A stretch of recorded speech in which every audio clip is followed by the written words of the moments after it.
Welcome to Utah.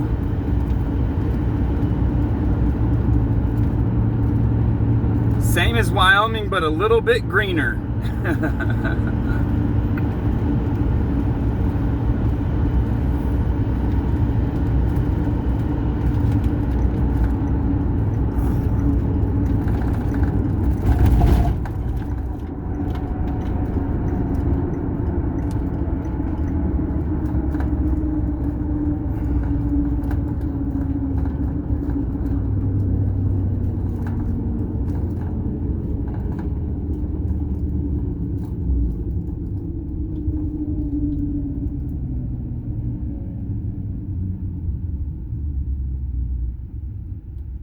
Literally, y'all, it says maintain 10 miles an hour. This is terrible. I don't understand why truck drivers, well, soon enough, we won't have those types of truck drivers on the road, because obviously they can't understand or read English when the sign says maintain 10 miles an hour. We shouldn't be stopped or going 1 mile an hour, that's for sure.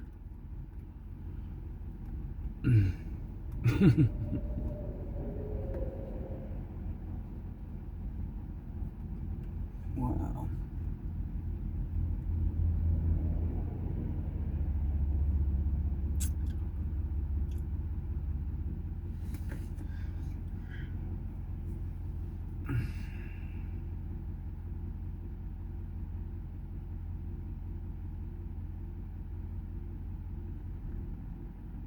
Keep a 100-foot interval, maintain 10 miles an hour. That means 100 feet, y'all. And 10 miles an hour.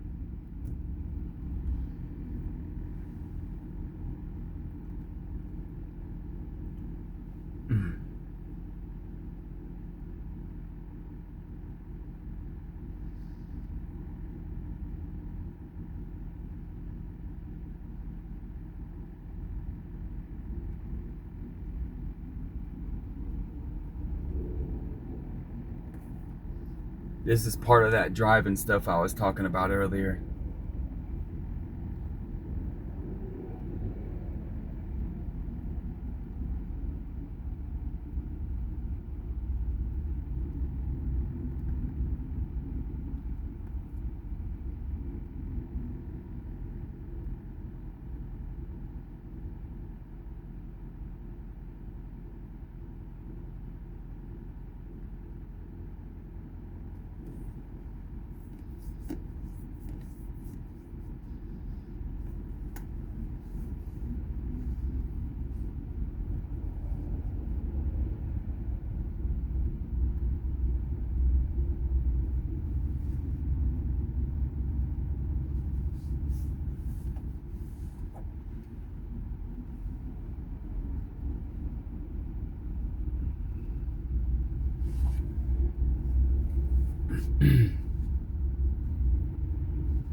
Scale 5 miles an hour. Don't stop. It doesn't say stop. It says scale at 5 miles an hour. Oh my God. Oh, this is so painful. This is so painful. This is, I wish DOT would come out here and inspect every person that stops on that scale.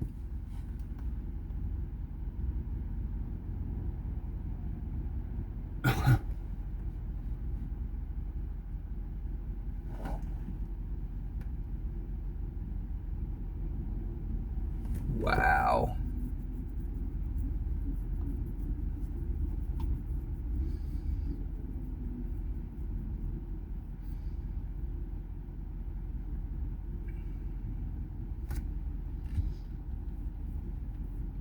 Well, they got one of them. Thank God. Literally, if you can't follow the signs or understand what that means,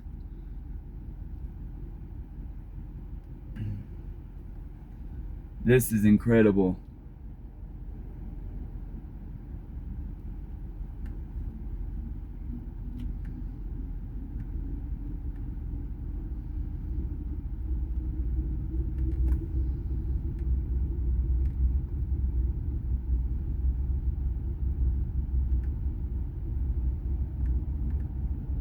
Don't stop on the fucking scale.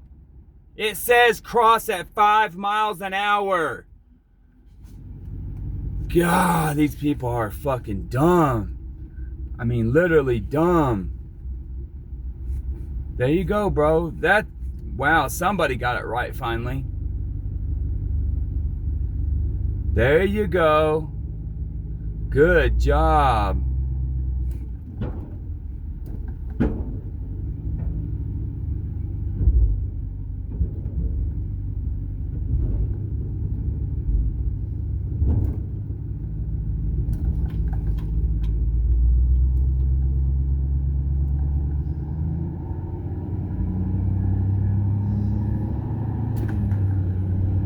Wow. Gosh.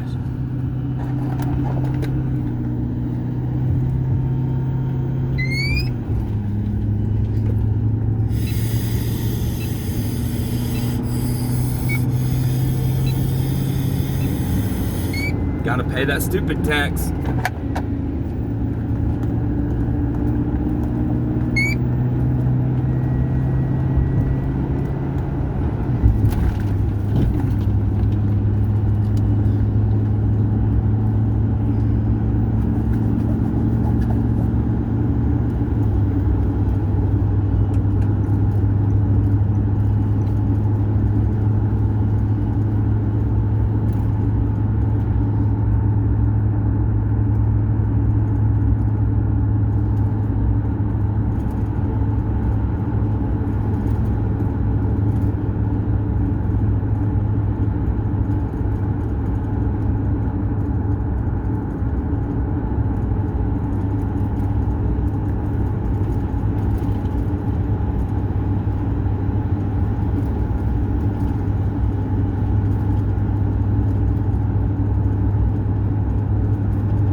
I sit here and think about how long it took them to build all the railroads and all the highways. It's just mind-blowing at the things that we've truly have accomplished. It's so crazy to me. I love it. The world is so big, and yet as humans we are so small, and we accomplish the most. We are truly amazing. Each and every one of us is truly amazing.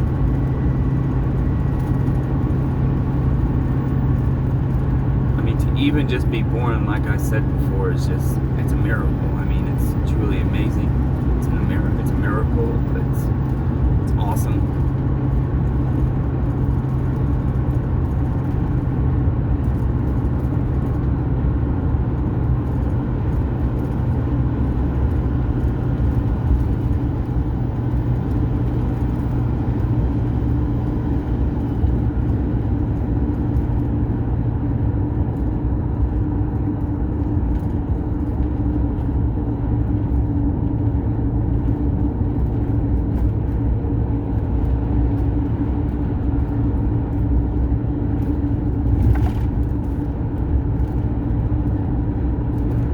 think about like the first people that came out here out west looking for gold, and I mean, with the most simplistic types of tools and equipment that we had back then, like literally picks and shovels. You used horses for transportation, mules for transportation, mules for farming the land.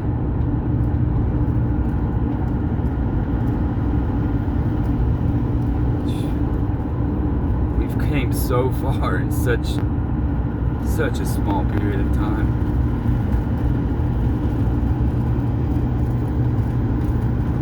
I was watching this podcast with Joe Rogan earlier, and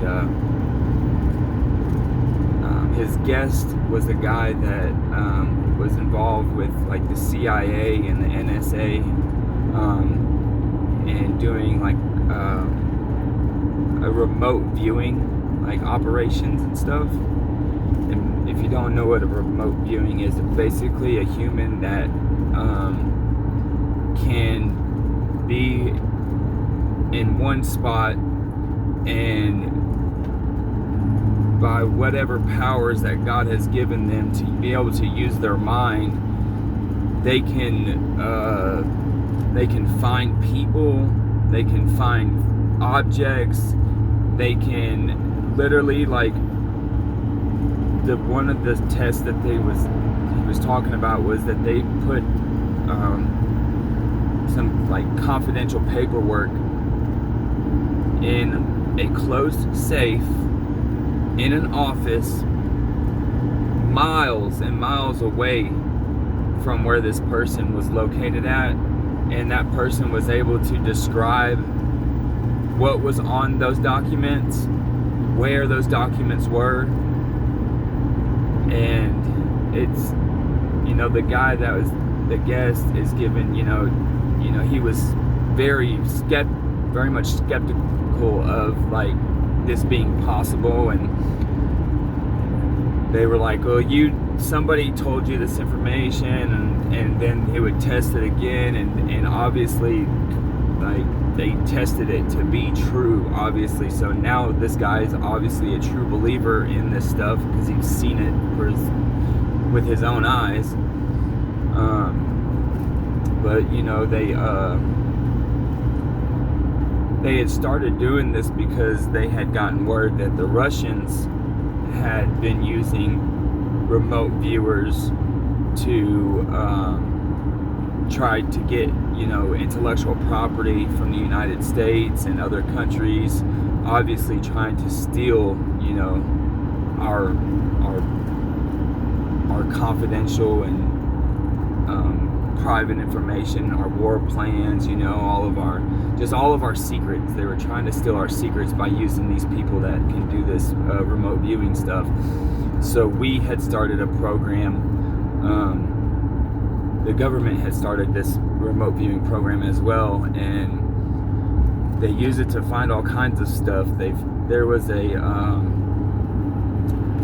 ship that the Russians had lost somewhere like in Africa or something, and they were able to find it and locate it through a remote viewer.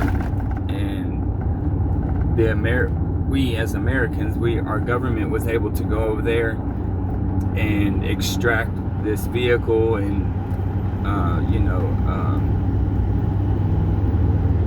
reverse engineer it basically, and to see like what kind of technology and capabilities the Russians have. So it's pretty crazy how they use that. And you know, obviously that was back in the 60s, I believe, 60s or 70s. And it's just so, it's very hard to just understand how I think us as humans, we used to be able to like be very telepathic with each other, obviously, before we were able to speak and write and read. obviously before any kind of technology, you know, I believe that we as humans, we communicated like telepathically. Kind of how like, how kind of on the basis of how Elon Musk has like the Neuralink, which 2 Neuralink recipients can communicate without using any kind of verbal language. So I feel like that was kind of how we are, and we lost that as a species over time, obviously, because we learned how to use language, and I think it's an easier way of communicating, and I think that's why we've evolved to this.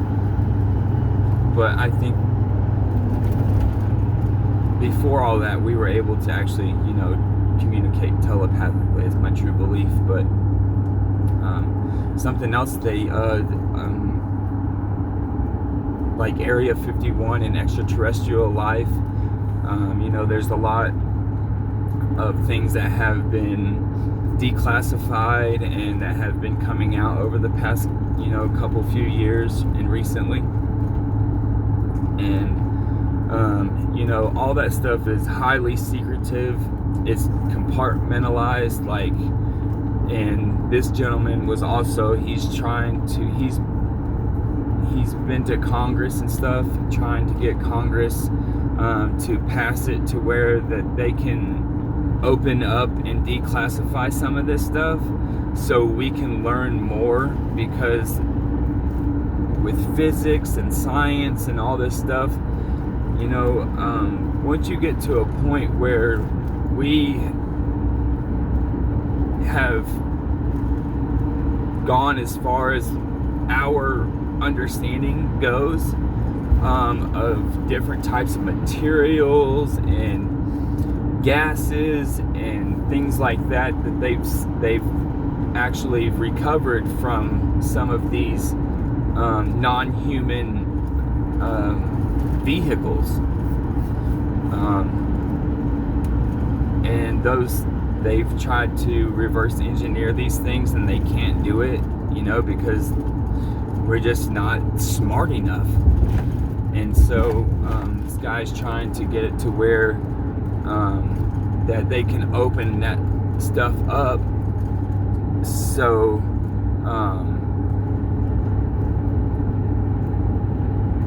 more people will be getting involved, so we can try to start learning more and have more understanding of these non-human vehicles, basically, that we've discovered and recovered from, you know.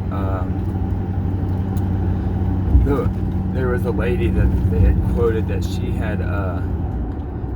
had said that the vehicles that we've gotten from like extraterrestrial life, or that are non-human vehicles that like Area 51 has and stuff like that, she calls them donations. She calls them donations from the extraterrestrials to, like, so we can start learning.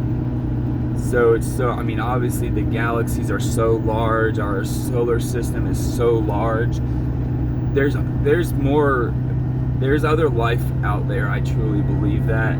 Some people think that they have like alien bases deep down into the oceans, which would be a perfect place for them to hide, because there's been a lot of UFO sightings of these. And when I say UFO, I'm not speaking on like your normal, like, ideal of an alien with a big head and little body type thing. No, I'm talking about actually unidentified objects.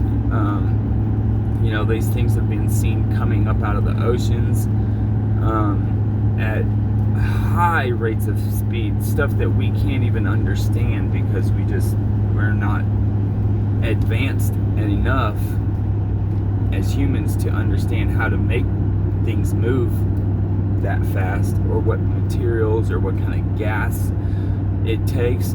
It might be some kind of like electromagnetic type stuff. It could be this crazy highly combustible type of fuel. It could be so many things, but we just don't know because we just don't know. But I really think that we're like in that time period now to where like we have AI and our technology has gotten to where it is now, and we just keep advancing and advancing. And I feel like if they do start declassifying some of that stuff, that we obviously we're better together and we're smarter as a whole, and instead of as individuals. So say you only have like 100 individuals studying and learning and trying to dissect and understand this one thing versus having 8 billion people to have access. Obviously, we're gonna have better chances at being able to actually understand and figure out where these things come from, how they're made, because like some of the metals and some of the materials that they've tried to re-engineer and reverse engineer from some of these vehicles that they have recovered, it's just the stuff, the materials of it is just unearthly. Like we don't have those kinds of materials here on Earth, and we don't have the science to know how to even test basically to see what kind of materials they even are. So yeah, I think just now's the time to be able to start opening that stuff up so we can learn and understand that obviously we're not the only things in the universe. Some people are skeptic and some people believe. It's just kind of like, do you believe in ghosts or you don't? You know, have you ever